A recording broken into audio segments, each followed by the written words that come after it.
But let's talk about a film that is maybe going to be a little bit more positive between us. I know I'm more positive on this film, The Nest, and I'm so excited to talk about this one. This is from Sean Durkin, who wrote and Yeah. directed Martha Marcy May Marlene, tongue twister. And a frequent collaborator of Antonio's Campos.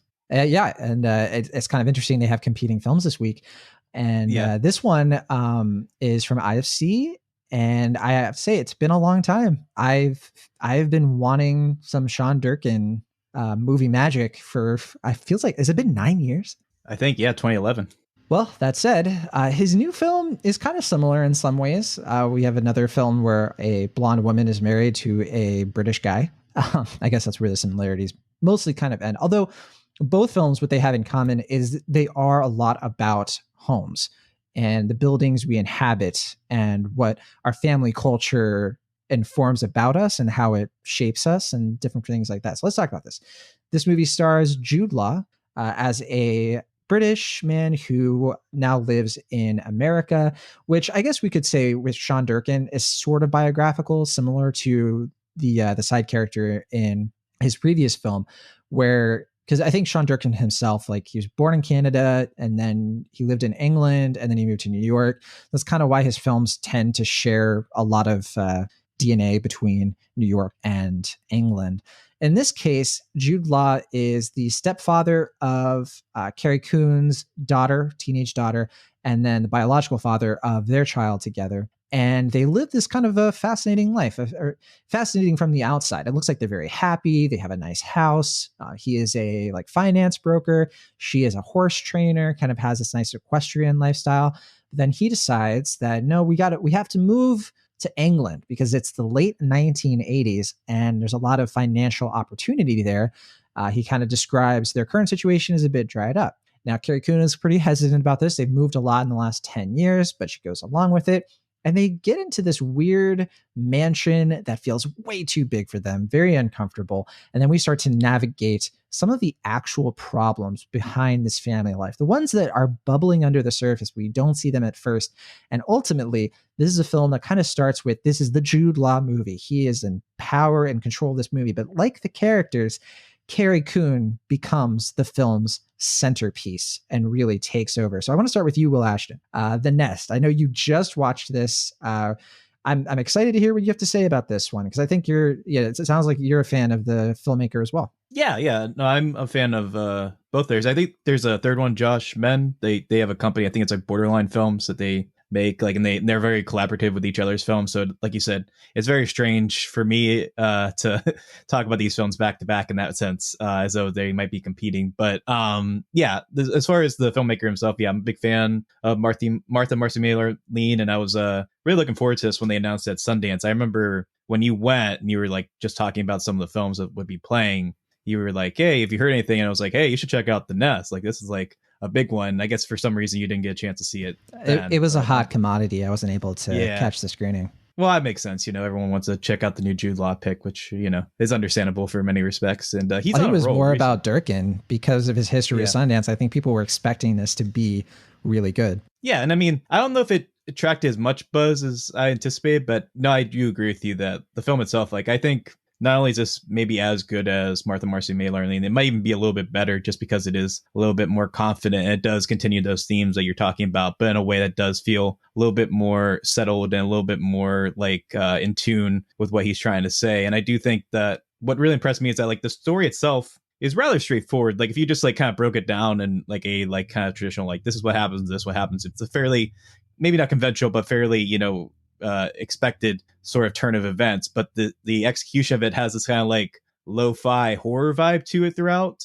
That's like, it doesn't really feel like there's like something like horrendous going to happen. Like there's not like a boogeyman that's going to come out and like attack them, but there's like this like growing sense that like something is vacant and like something is like absent. And there's this kind of dread of like what's going to happen that's going to like make things bad. Cause it's not like things are good now, but it's going to get worse as they go along. And I do really appreciate that style where he does, in addition to the score, which kind of amplifies that feel as well, where it does maybe feel a little bit style driven over narrative at times, but it does bring that sense of like intensity, and it does kind of help the like underlying current of these emotions for these characters come out in a really effective and investing way. And by the end of it, I was very taken by it for sure. I have to say, yeah, it's kind of like what you said. It's like a horror setup without the actual horror, just because it's, it is kind of how a horror movie would usually start, as like this sort of overly ambitious father patriarch character moves the family in, and the wife is the only one who's like, something's wrong with this. I don't know about this, but but it doesn't actually go into that territory. It's really a domestic thriller. But all right, Abby Olchesi, what did you think of The Nest? It's interesting that you guys talked about it as having a lot of aesthetics of horror, but not the actual plot of a horror film, because I felt the same way. And I think a lot of it has to do with these kind of extended, often exterior shots that Durkin has of the various houses that the characters live in, where like you're expecting something to happen. And it's very voyeuristic, which I think also shares that in common with a lot of horror, and I think is also very appropriate to the film, where you're getting this very intimate and kind of warts and all, mostly warts, portrait of this family, and some of it really is kind of from like a domestic standpoint pretty horrific. Like they seem very happy at the beginning of the film, but I think another thing that he does very well is kind of very economically describe kind of what the story is going to be and what certain characteristics of these characters are, both for good and for ill, which I think is another thing that good horror movies also do, actually. So in like the first section of the film, when we see the family together and they seem pretty functional and happy and interesting, there's a pretty telling moment where I think after school, Jude Law and his son's friend are playing soccer in the backyard. And it's like down to, I think, the final goal between them. The next goal wins, and Jude Law wins. Like, he doesn't let his kid win. He wins and declares himself like champion of the house and is very excited about it. And I feel like that tells you all you need to know about his character, that he will do anything to win at any cost by his own metric. And that ends up being a pretty strong characterization of him throughout the film. And it ends up being kind of his emotional downfall as well. And also, I think even like the font of the title like told me everything that I needed to know about the era in which the movie was set. And I was like, I'm going to expect these aesthetics based on that. And I was right. And so I think that's on the whole a very interesting way of approaching making a movie like that, is he sets up the characters and their foibles and the expectations that you can have of it kind of right from the start. And it pretty much adheres to those, like not in a bad way, but in like a very impressive way that kind of reminds me almost of the way that somebody would write like a novel, or like I said, make a really good horror movie. It's all kind of laid out right there and you get to see how it plays out. Yeah, this film is stuffed with really just subtle but effective ways of telling you about these characters without exposition. For example, how the kids address the father, Rory, played by Jude Law, in the very beginning. One of them calls him Dad, one of them calls him Rory. And that's all you need to know. That's it. That you understand the family dynamic instantly. And it's so effective in bringing that out without beating you over the head with the situation this family is in. Yes. And the music also in this film, the hair, the costume design, all of it tells you the era without anybody having to say anything like, oh my gosh, well, it's 1988. What do you expect? Stuff like that. It's just able to sort of, sure. But I think before any of us were alive, I think I was still 2 years away. Mm-hmm. But yeah, I'm definitely a fan of how this film really puts you in the heads of its characters. And I think where the horror stuff comes in, every time it feels like it's getting into that paranoia, I think we're supposed to be in the heads of the two kids, because it's almost like their paranoia and frustration with their parents' dysfunction is manifesting as horror. There's even a scene where the youngest one, played by Charlie Shotwell, he's scared of this house. He says it. He doesn't want to be alone in it. He has to run to his room because he doesn't feel safe.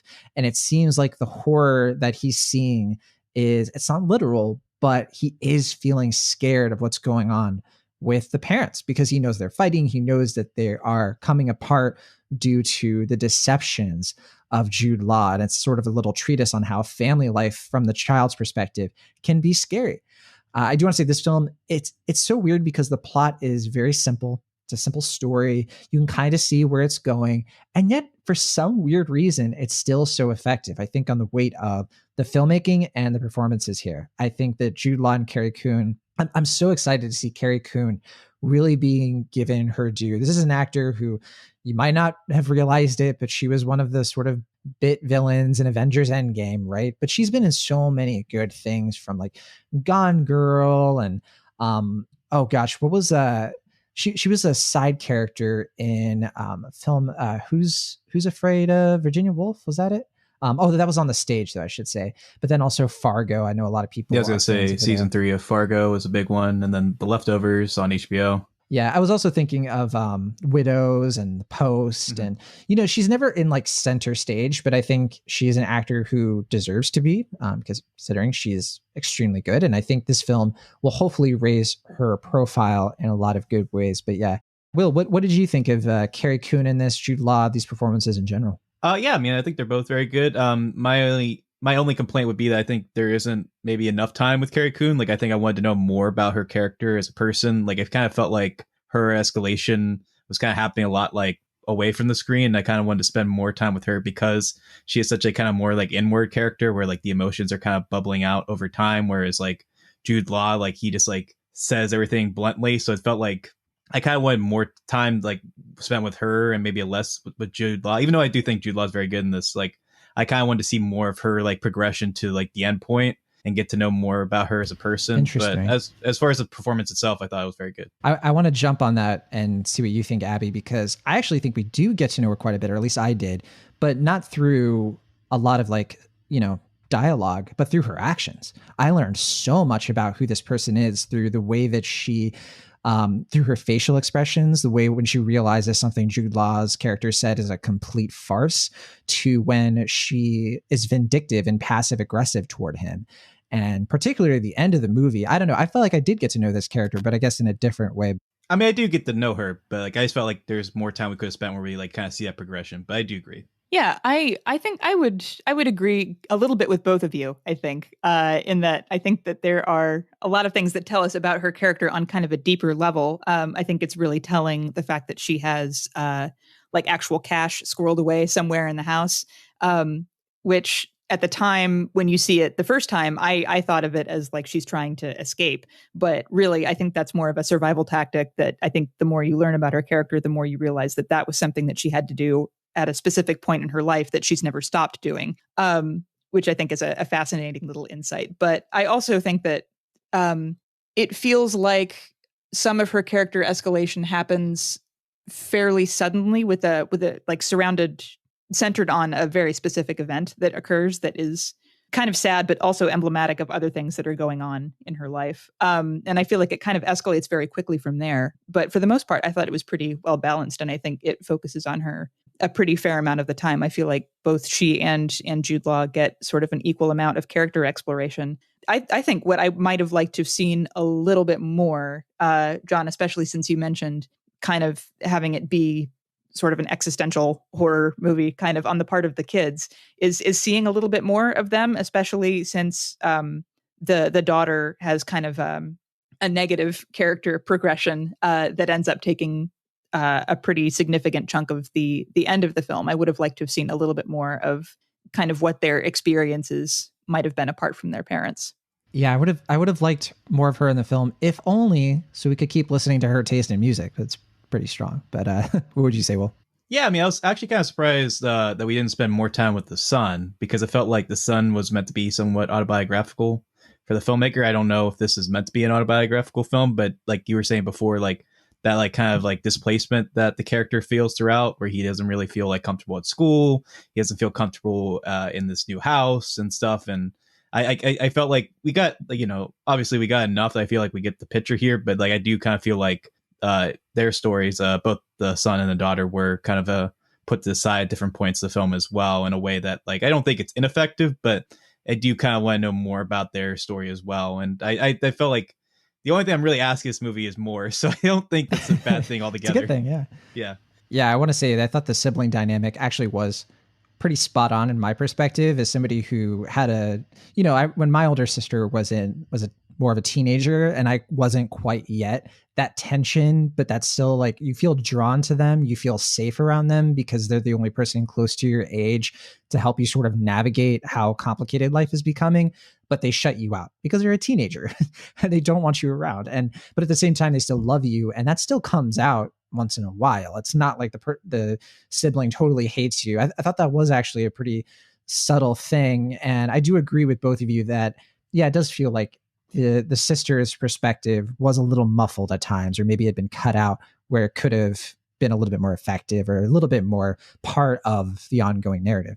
But okay, seems like we all like The Nest quite a bit. I really like this film. I think this film is just so effective in what it's trying to say, how it says it, how its characters come to life. I have very few flaws. I think the only things that I would say that, yeah, I guess similar to you all, I did want a little bit more. I was kind of sad when it ended, even though I did really appreciate the ending. I wish we could talk about it.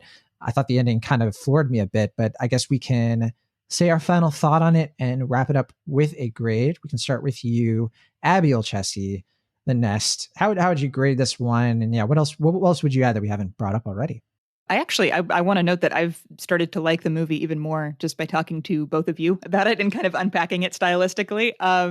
I don't know that I have a ton more to add. I do agree that the ending feels kind of abrupt. I wouldn't say that it's bad, but it was a little surprising that it doesn't continue from there. And I think that's also kind of a testament to kind of what's been going on right before that and how intense it was and how much we care about the progression of each of those characters.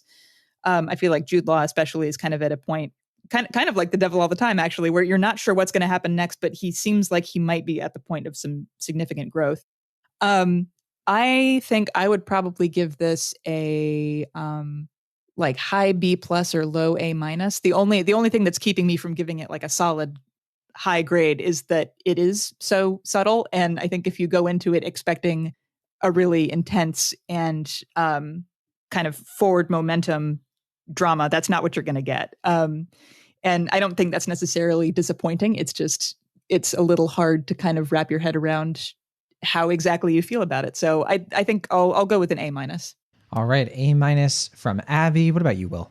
Yeah, I mean, as far as the ending itself, without getting into spoilers, like I knew from Marcy May Marlene that he loves ambiguous endings, and that, if anything, I felt like this ending was kind of more conclusive than I was anticipating going into this, even though it does end on a note where it's like, okay, yeah, like, you know, certain amount of things are going to happen from here that we don't know. We'll probably never know. But in any case, yeah, I mean, I do appreciate the ending. I think I'm all for that. I think my complaints ultimately come more from, I guess, like the middle section where I felt like some things could have been maybe a little bit more drawn out. Like maybe we could have spent a little bit more time getting to know some of the other people in the family, like the daughter and the son, and to an extent, I think the wife. I do agree that what you were saying, Abby, I think it's just that turn where it's just very abrupt. And it does kind of just feel like, okay, like maybe if there's like one or two scenes here where like we kind of got to that point, like I might have been like fully floored by that. But I do really like the movie overall. I do think this is probably one of my favorites I've seen so far this year, just because of how much this is so like kind of simple in its approach, but there's so much to unpack as far as like what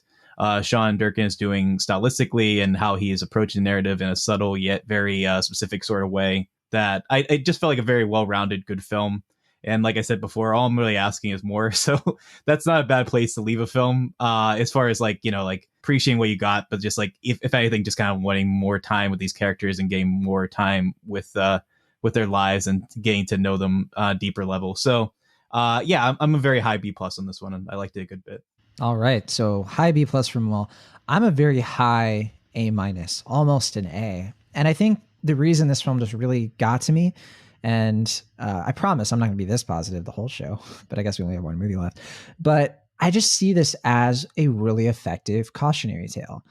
And I love when movies like this, or movies are used in this way to break down sort of complicated concepts that are hard to talk about, but doing it through the illustrative power of film in order to kind of instruct and kind of educate people who might find the central message of this film debatable.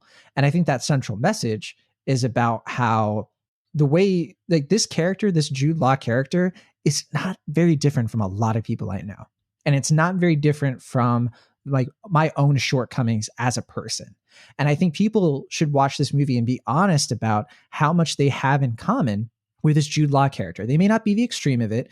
They may not be thoroughly deceptive in every avenue of their life, but I do think everybody is guilty to some extent of lying in very small ways and doing just enough truth telling around those lies to prevent people from figuring it out. But the film is really about how all of that, they add up over time and they change who you are. You get the sense that he wasn't always like this. At one point, he might have just been a little lie here, a little lie there, just to make himself feel better. The movie gets to that. It gets to the way that he lies in order because it makes him feel good about having a poor childhood. And like the little lies of like, yeah, I have 2 kids, even though he doesn't acknowledge his teenage stepdaughter the entire movie. You know, there are little moments where you get the sense that he doesn't really see her as his kid, but he's willing to sort of say that small little like deception is more of what it is in order to tell this stranger cab driver a story about himself. And so that's the thing that I think is so effective about this. I mean, it shows you too how when you take on this as a lifestyle, and I've seen it happen in people aren't able to like love you because they're not able to, I think in Carrie Coon's case, they're not able to know who you are. They see everything you do as a performance. And I think this film just it's so good at like getting that message across in a well-packaged, like you said, well-rounded way. And I thought that it was a nice wake up call too of, you know, falling away from those little moments that can ladder up to a worse situation, which is where I think this movie lands. So yeah, high A- for me. Well, I'm glad you got some good 3 therapy out of this, I guess.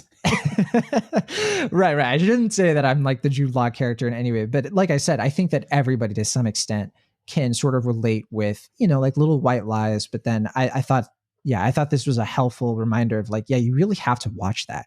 And you really have to make sure that you have to own up to it when you make that mistake and correct it. Because if you don't, then down the road, you know, because it's not like this film happens at the beginning of their relationship. It's 10, 15 years into their marriage and we see the effects of it. So, and you can't always expect people to forgive you. And the last thing I'll say too is her reaction is passive aggression. And I think films usually villainize or vilify passive aggression for good reasons, because it's obviously something that can get in the way of a healthy relationship.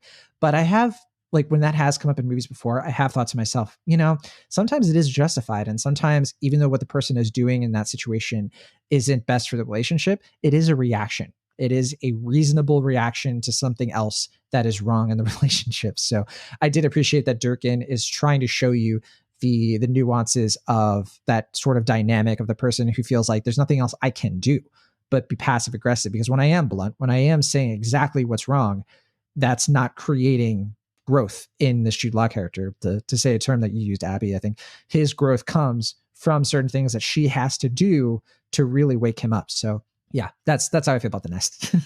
Sorry, that was a lot. The Nest, like I said, IFC, it is available to stream on demand, I want to say, or is it just in theaters? I actually forget. I think it's VOD.